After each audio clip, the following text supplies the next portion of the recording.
चलिए आपको लेकर चलते हैं समय से 10,000 साल पहले हिस्ट्री में और दिखाते हैं आपको भीमबेटका की केव्स। ये केव्स वो हैं जहाँ पर हमारे एंशिएंट ह्यूमंस, हमारे पूर्वज रहा करते थे, शिकार किया करते थे। और यहाँ पर हैं 10,000 साल पुरानी पेंटिंग्स जो किसी ज़माने में इन एंशिएंट ह्यूमंस ने बनाई थी। आज से हज़ारों साल पहले जो एनिमल्स हुआ करते थे, लायन, एलिफेंट, वो आज के ज़माने से 10% बड़े हुआ करते थे। और उनसे कैसे बच के रहते थे आदि मानव लोग इन गुफाओं के अंदर, यहाँ पर हम पूरी तहकीकात करेंगे और आपको पूरा एक्सप्लोर करके दिखाएंगे एक एक गुफा को और कितनी खुफिया तरीके से ये गुफाएं यहाँ पर, और साथ ही में आपको ढेर सारी एंशिएंट पेंटिंग्स दिखाएंगे। हम चल दिए भोपाल से भीमबेटका की ओर। भोपाल से भीमबेटका केव्स लगभग 44 किलोमीटर्स की दूरी पर है और हम यहाँ पर कार से पहुँचे। आप चाहें तो भोपाल से आराम से टैक्सी या फिर टूरिस्ट व्हीकल के द्वारा आप यहाँ पर आ सकते हैं और खुद की गाड़ी से भी आ सकते हैं। खुद की गाड़ी से आने के बाद आपको यहाँ पर जो मेन गेट है वहाँ से टिकट लेना पड़ेगा और ऊपर आते आते आपको इतने सुंदर नज़ारे दिखेंगे क्योंकि थोड़ी ये ऊंचाई पर है। और ऊंचाई पे आने के बाद हमने अपनी गाड़ी कर दी पार्क। और यहाँ से पहली बात तो मैं बताऊँ, जो भी आसपास का नज़ारा है वो बहुत सुंदर था। और इतने ऊपर आने के बाद किस तरीके से आपको यहाँ पे नेचुरल केव्स देखने को मिलेंगी, हज़ारों साल पुरानी पेंटिंग्स देखने को मिलेगी। तो जल्दी से चलते हैं अंदर और आपको दिखाते हैं यहाँ की केव्स और पेंटिंग्स जिसके लिए ये मशहूर है। एंटर होते ही आपको एक केव देखने को मिलेगी जिसके ऊपर कुछ पेंटिंग्स की गई हैं। और ये वाली जो पेंटिंग है ये 2000 साल पुरानी है। पेंटिंग की बात करें तो यहाँ पर एक टस्क वाला एलिफेंट बताया गया है और एलिफेंट के साथ ही में घोड़े पर एक आदमी सवार है। इस तरह से यहाँ पर एक चित्र बनाए गए हैं। और एक खास बात बताऊँ, यहाँ पर एक प्रोटोटाइप मॉडल भी बना रखा है कि किस तरीके से यहाँ पर एंशिएंट लोग रहते थे, किस तरीके से वो अपना शेल्टर में रहते थे और साथ ही में शिकार करते थे। तो एक छोटा सा मॉडल बना रखा है यहाँ गवर्नमेंट ने, जिससे आप इमेजिन कर पाएं कि किसी जमाने पे यहाँ पर सिविलाइजेशन रही होगी। 9 जुलाई 2003 से जो भीमबेटका केव्स हैं इन्हें वर्ल्ड हेरिटेज साइट में शामिल कर दिया गया और उसके बाद से ये विश्व की धरोहर हैं क्योंकि यहाँ पर 15-20 किलोमीटर तक कई सारी केव्स हैं, लेकिन जिनमें से 15-20 केव्स आप लोगों के लिए देखने के लिए ओपन हैं। जियोलॉजिस्ट ने यहाँ पर एक खास बात बताई है और वो ये है कि जब ह्यूमन सिविलाइजेशन यहाँ आई उससे भी बहुत साल पहले ये जो सारे पहाड़ हैं या केव्स हैं ये पानी के अंदर डूबे हुए थे। और ऐसा जियोलॉजिस्ट का कहना है कि यहाँ से पहले नर्मदा रिवर होके बहती थी और जो नर्मदा रिवर है उसका जल स्तर कम होता गया और वो यहाँ से दूर हो गया। लेकिन ये जो पहाड़ है उन पे धारियों के निशान आज भी आपको देखने को मिलते हैं। तो यहाँ पर जो निशान है ये नर्मदा रिवर की वजह से है। और इसका प्रूफ ये भी है कि ये पत्थर जो है वो सैंडस्टोन टाइप का है और सैंडस्टोन इंडिया में नर्मदा रिवर ही बनाती है। तो किसी ज़माने में ये पूरा पहाड़ का एरिया पानी के अंदर था, इस वक्त ये पानी के बाहर आ चुका है। एक बहुत ही इंटरेस्टिंग फैक्ट भी है यहाँ पर, जो पहाड़ियों के शेप है ना वो पानी से कुछ इस तरह से बन गया है कि हर पहाड़ी का शेप एक जानवर या फिर किसी प्लांट से मिलता जुलता है। जैसे कि आप घुसेंगे तो सबसे पहले आपको ये पहाड़ी दिखेगी। अगर आप ध्यान से देखें तो आपको ऐसा लगेगा कि कोई डॉग यानी कि कोई कुत्ता मुंह फेर के बैठा हुआ है। तो एक डॉग शेप की ये जो है पहाड़ी है जो कि नेचुरली फॉर्म्ड है, किसी भी इंसान ने इसे नहीं बनाया, सिर्फ पानी के बहाव से कट कट के ये इस शेप में बन गई है। अंदर जाकर हमने ये पेंटिंग देखी और ये लगभग 5000 साल पुरानी है। इसमें जैसा कि आप देख सकते हैं एनिमल्स दिखाए गए हैं, तो इसका मतलब 5000 साल पहले ही एनिमल्स का पशुपालन करना स्टार्ट कर दिया था ह्यूमंस ने। तो वही पिक्चर्स में थोड़ा सा डिस्क्रिप्शन दिया गया है। इसके साथ ही मैं आपको बता दूं कि यहाँ पर आसपास कई सारी खुदाई हुई जिसमें पत्थर के बने हुए औजार यानी कि स्टोन टूल्स मिले हैं, जिससे यहाँ पर शिकार किया करते थे या फिर कार्वेशंस किया करते थे उस जमाने के ह्यूमन। और साथ ही में एक चौंका देने वाली बात यह है कि यहाँ पर 5.25 फीट लंबा आदमी या फिर औरत का एक स्केलेटन यानी कि एक कंकाल भी मिला खुदाई में, क्योंकि उस ज़माने में जो लोग थे वो सॉल्ट यानी कि नमक का इस्तेमाल नहीं करते थे। तो आज भी जो कंकाल है वो 1000, 5000, 10,000 साल बाद साबुत ज़मीन के नीचे से मिला है आर्कियोलॉजिस्ट को, जिसको आप भोपाल स्टेट म्यूज़ियम में देख सकते हैं।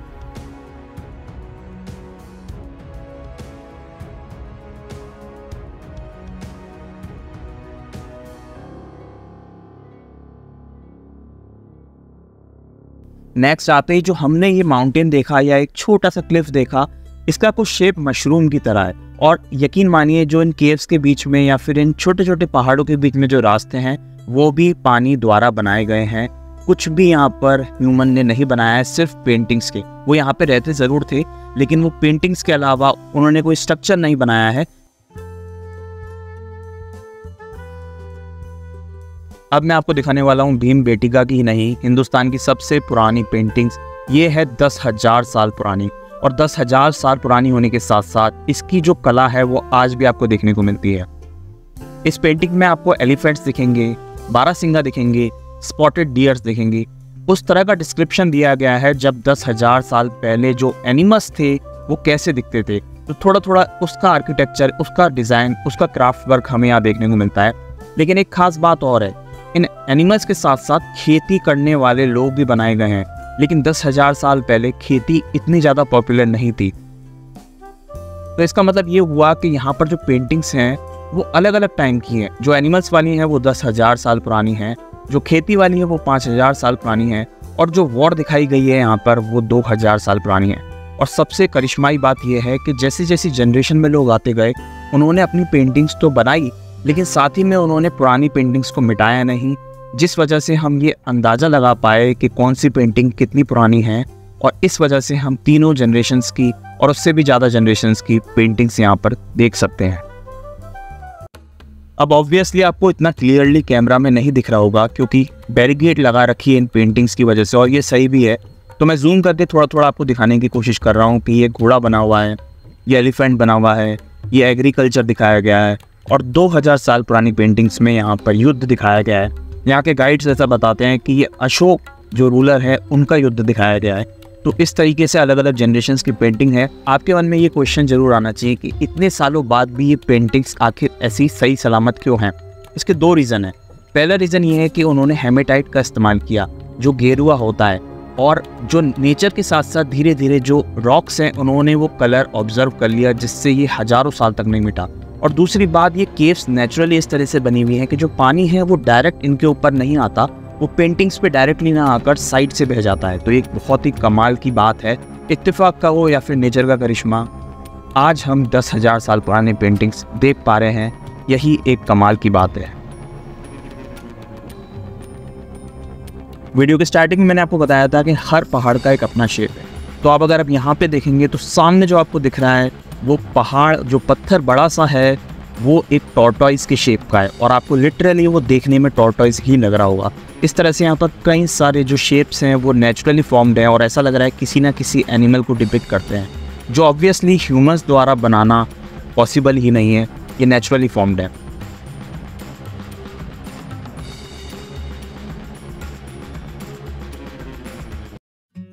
और साथ ही में ये जो केव्स हैं यहाँ पर एक्चुअली में ये शेल्टर होम थी उस ज़माने के इंसानों का, आदिमानव का, ट्राइब्स का, जैसा कि आप कह सकते हैं, क्योंकि नेचुरली इस तरीके से बनी हुई है कि यहाँ पर आराम से बैठकर अपना भोजन पकाया करते थे जो आदिमानव थे, शिकार करने जाया करते थे। और उस ज़माने में क्योंकि ह्यूमंस जो थे वो इतने ज़्यादा ताकतवर नहीं थे, तो बड़े बड़े जानवरों से बचने के लिए वो इस जगह पर छुपा करते थे। एक इंटरेस्टिंग बात और जानने को मिलती है कि जैसे जैसे यहाँ पे एनिमल्स की पिक्चर्स देखने को मिलती हैं, इसका मतलब वो एनिमल्स यहाँ पे आसपास देखे गए होंगे या देखे जाते होंगे इन ट्राइब्स द्वारा, इन ह्यूमन सिविलाइजेशन द्वारा।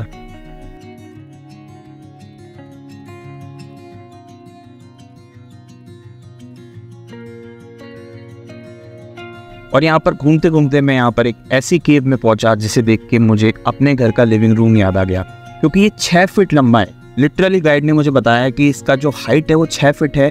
एक आराम से आदमी अंदर जा सकता है, बैठ सकता है, and it has a very proper ventilation. Yes of course you can see, दोनों तरफ वेंटिलेशन इतना अच्छा है कि नेचुरली यहाँ पर शेल्टर होम का इस्तेमाल किया जा सकता है। आग जला के बैठना या फिर किसी बड़े जानवर से छुप के बैठना बहुत आसान होगा यहाँ पर। और इसके ठीक सामने एक पहाड़ है, और इस पहाड़ का शेप है शेर के जबड़े के जैसा, जैसे शेर है वो अपना जबड़ा खोल के बैठा हो। और इसके ऊपर मुंह में जो कलाकृति की गई है वो एक वॉर डिपिक्ट की गई है अशोक काल की, जब 2000 साल पहले अशोक ने लड़ाई की थी, उस तरीके से एक डिपिक्शन किया गया है यहाँ पर ह्यूमंस द्वारा।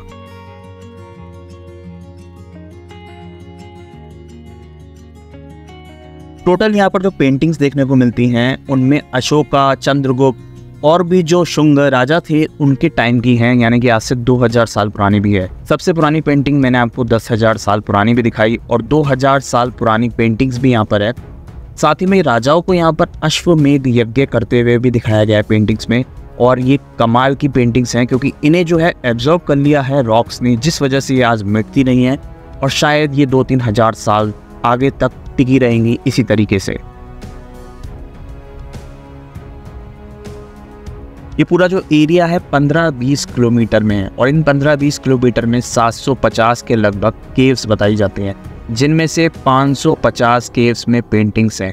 मतलब फ्री टाइम में जो आदि मानव थे, जो ट्राइब्स से जो लोग थे यहाँ रहते थे, वो पेंटिंग्स करते थे। और सबसे ज़्यादा क्रिएटिव बात यह है कि उन्होंने उन जानवरों की पेंटिंग्स की जिनको उन्होंने सामने देखा, जिससे आज हम देख पा रहे हैं। यहाँ पर घूमते घूमते मुझे ऐसा फील हो रहा था कि मैं हिस्ट्री में 10,000 साल पहले टाइम ट्रेवल करके आ चुका हूँ, क्योंकि लिटरली यहाँ पर ऐसी ही फीलिंग आई थी जैसे कि 10,000 साल पहले हम खड़े हों और सामने वो पेंटिंग्स देख रहे हों जो किसी टाइम पर बनाई गई।